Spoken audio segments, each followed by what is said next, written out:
यशोदा जी दिल्ली से। राधे राधे महाराज जी।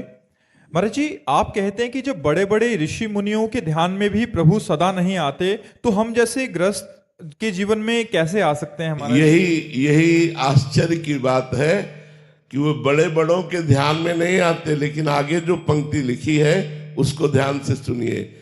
मुनि मन ध्यान धरत नहीं पावत, करत विनोद संग बालक भट। भगवान बड़े बड़े मुनियों के ध्यान में नहीं आते, लेकिन भगवान बालवत स्वभाव, सरल स्वभाव, नमन कुटिलाई, ऐसे को जल्दी मिल जाते हैं। जिनको अहम है कि मैं तपस्वी हूं, मैं जितेंद्री हूं, मैं योगी हूं, मैं मुनि हूं, भगवान उनके ध्यान में नहीं आते। लेकिन जिसको ये भाव है मैं अधम हूं, मैं नीच हूं, मैं किसी योग्य नहीं हूं, और वो भगवान को पुकारे तो भगवान बहुत जल्दी उसको ग्रहण कर लेते हैं। यही दरबार दीन को आदर रीत सदा चली आई। भगवान के दरबार में दैन्यता का प्रवेश है, अहंकार का निषेध है। इसलिए बड़े बड़े मुनियों के भी हृदय में तपस्या का अहंकार होता है। जैसे सबसे बड़े मुनि दुर्वासा जी, और वो महान भक्त अम्बरीश जी को शाप देने के लिए पहुंच गए, कृत्या उत्पन्न कर दी। फिर भगवान के सुदर्शन चक्र ने उनको त्रिभुवन में दौड़ाया। इसलिए भगवान बड़े बड़े मुनियों के ध्यान में नहीं आते, लेकिन हम जैसे अधमों के ध्यान में आ जाएंगे, हम जैसे नीचों के ध्यान में आ जाएंगे। जहां अपने में अधमता और दैन्यता है, वहां भगवान विराजमान हो जाते हैं। देखो, राजसू यज्ञ हुई, ध्यान से सुनना। राजसू यज्ञ में एक शंख रखा गया था कि जिस समय यज्ञ की पूर्णता होगी तो शंख अपने आप बज जाएगा।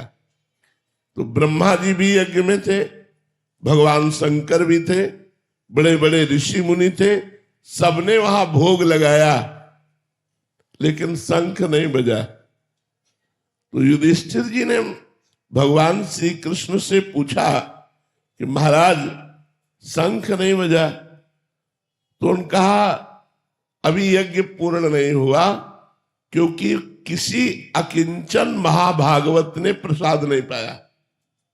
बोले इतने बड़े बड़े सिद्ध ऋषि मुनि आए और उनके प्रसाद पाने से शंख नहीं बजा, और अकिंचन भक्त, तो कौन ऐसा अकिंचन भक्त रह गया जो राजस्व यज्ञ में निमंत्रण नहीं दिया गया? भगवान ने कहा तुम्हारे द्वारे रोज आते हैं वो। बोले प्रभु ऐसा कौन भक्त है जो रोज दरवाजे आता है और मैंने उसका स्वागत नहीं किया? तो बोले आपके यहां झाड़ू लगाने वाला स्वपच वाल्मीकि। बोले प्रभु वो अनन्य भक्त है? बोले महान अनन्य भक्त है, और उनके हृदय में भक्ति का अभिमान भी नहीं है, और वो दैन्य है। अर्जुन और भीमसेन को भेजा, जाओ उनके घर और उनको निमंत्रण देके बुलाओ और रसोई तैयार करें द्रौपदी, और जब उनको सम्मान से पवाओगे तब यज्ञ पूर्ण होगा। तो स्वपच वाल्मीकि के यहां जब अर्जुन और भीम जी गए तो वो रो रहे थे भगवान का नाम जप करते हुए, हा कृष्ण हा कृष्ण। भीमसेन ने देखा कि अरे इनको तो कोई जानता ही नहीं कि ऐसे महान भक्त हैं। ये तो एक हाथ में डलिया, एक हाथ में झाड़ू लिए दोना पत्तल वहां उठाते, लेकिन ऐसे महान भक्त साष्टांग दंडवत। जो इस साष्टांग दंडवत किया, तुम कहा अरे मालिक आप ये क्या कर रहे हो, हम तो आपके नौकर हैं, हम तो आपके द्वारा पोषित है। उन्होंने कहा भगवान श्री कृष्ण ने अब आपका रहस्य खोल दिया है, अब आपको निमंत्रण देने आए हैं। और आपको बोले हम तो रोज जूठन पाते हैं, हमें निमंत्रण की क्या जरूरत? बोले नहीं, भगवान ने कहा है। तब उन्होंने कहा भगवान की तरफ प्रलय कोप से कहा कि मैं छुप करके आपका भजन करना चाहता हूं, लेकिन आप प्रकाशित ही करना चाहते हैं, तो यदि आप प्रकाशित करना चाहते तो मैं छुप कैसे सकता हूं? अवश्य आऊंगा। तो उनको पालकी में बैठाल करके राजस्व यज्ञ में बुलाया गया।